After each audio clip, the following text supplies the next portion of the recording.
People are so easily able to come up with excuses not to do something. But what if those excuses were the very reasons why they should do them? That's what we're going to talk about today.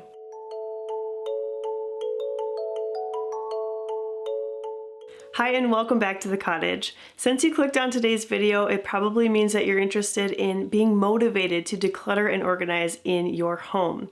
Maybe you have found that you have an excess of clutter and you're finally just fed up with it, or you're just wanting to implement some organization systems to keep your home running smoothly. Whatever the reason, you want to start, you want to get going, but it's a little scary because, as they say, taking that first step is really the biggest one. And so we can think of 1,000 different reasons not to do something, especially when we're scared. But all we really need to start is one good why. So today I want to encourage you to really think carefully and deeply about those excuses that you've been using and recognize that you actually have the power to turn those into the very reasons why you should simplify in your home and your life. I'm going to lay out a few different scenarios, some common things that people use as their reasons why not to, and demonstrate how you can turn those thoughts around. I'd like you to leave a comment down below if any of them seem familiar to you or they're your own personal hesitations. I can't declutter and organize my home because I'm so busy. I just have very little time and energy.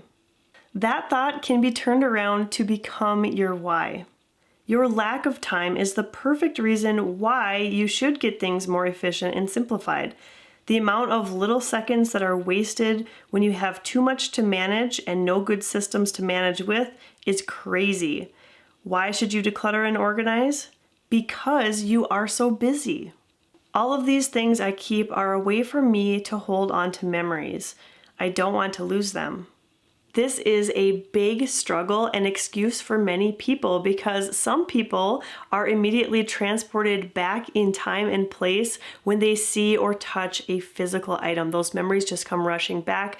They start to associate the emotions and tying them back to those physical objects. If this sounds like you, consider this.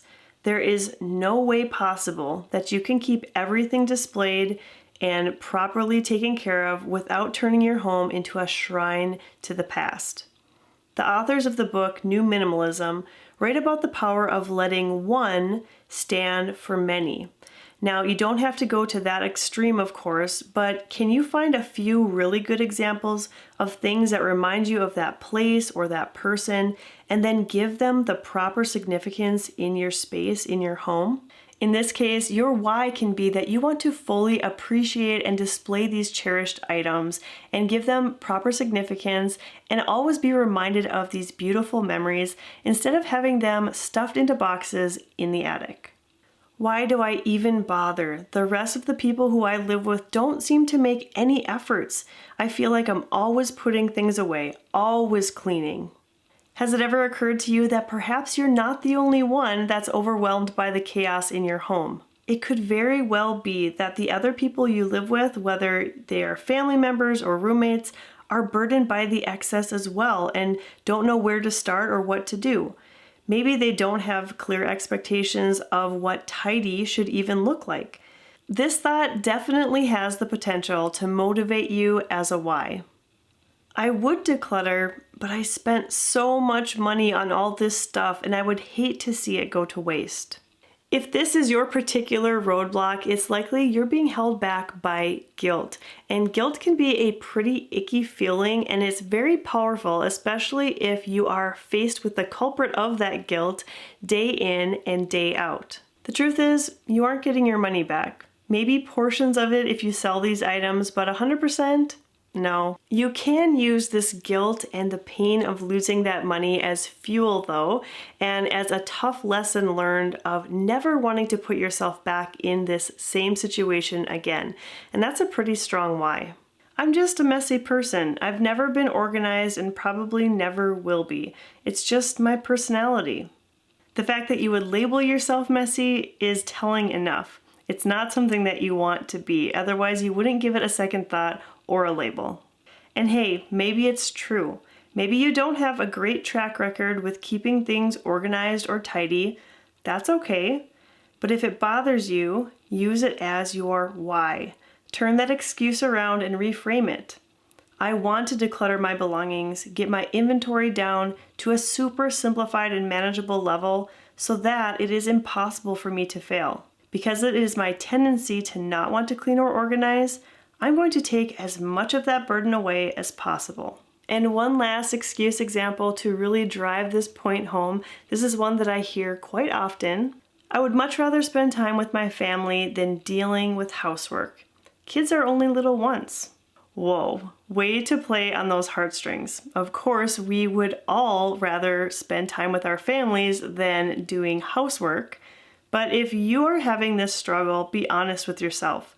Is living in a chaotic and dirty house really what you want for your kids? When you are on the floor playing with them and you see the piles of dirty clothes and dishes laying around, are you really truly present? Or is your mind a little bit distracted? You see, having an orderly home doesn't have to be such a chore.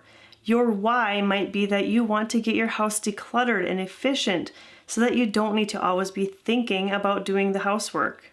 Want to spend more quality time with your family? That's a great reason why you would want to simplify by decluttering and organizing.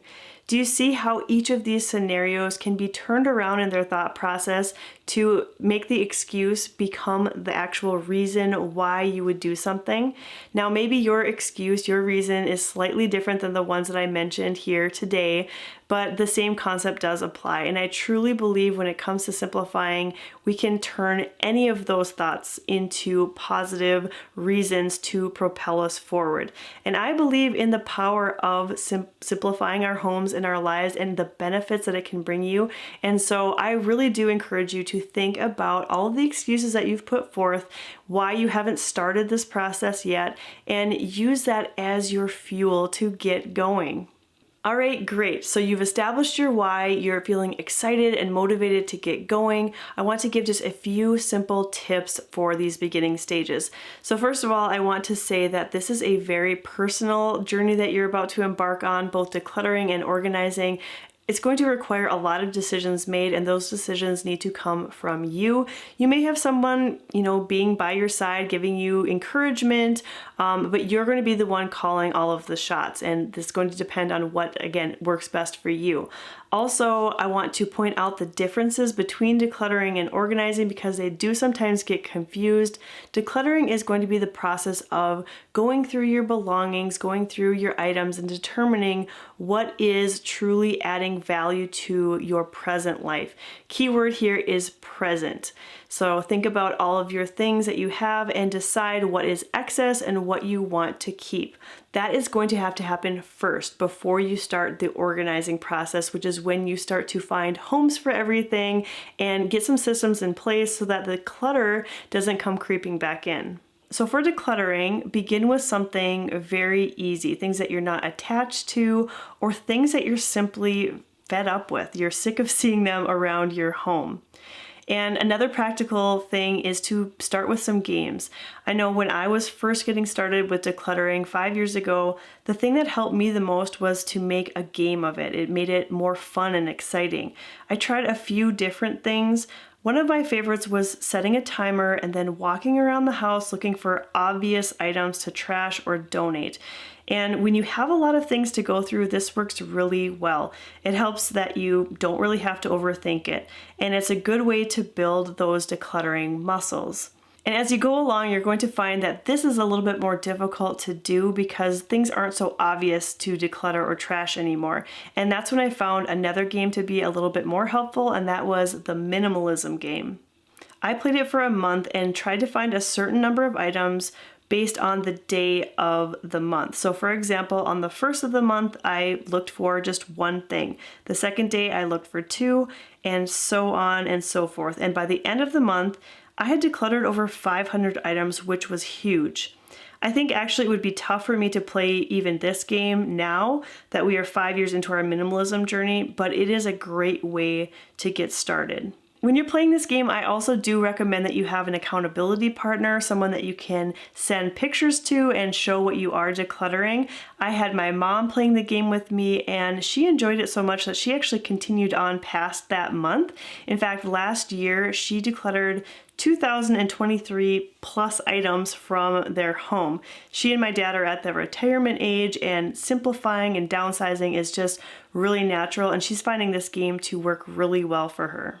So once you've done some of the groundwork of decluttering, you might want to pause a bit and then do some organizing. Again, I recommend that you start small, so just maybe one drawer, one shelf, one cabinet, and get things organized the way that works well for you. This is a very personal process, like I said before. How you organize your belongings might not be the same as how someone else would. And I want you to focus on making things as efficient as possible during this step of organizing. Determine what works best for you. I have a few helpful decluttering and organizing videos, which I will have linked down below, that go a little bit more in depth on the systems that you can implement and some different tips and tricks that you can try out. I'm not going to lie though, this might be a very big undertaking for you if you are just starting and new to the process, which is why it is so very important to have that solid reason why you're doing it. So go ahead and take all of those excuses, all of the things that you've been saying, the reasons why you can't do something, and turn them into the reasons why you should start. Thank you so much for watching today's video, and I hope that you'll stop by the cottage again really soon.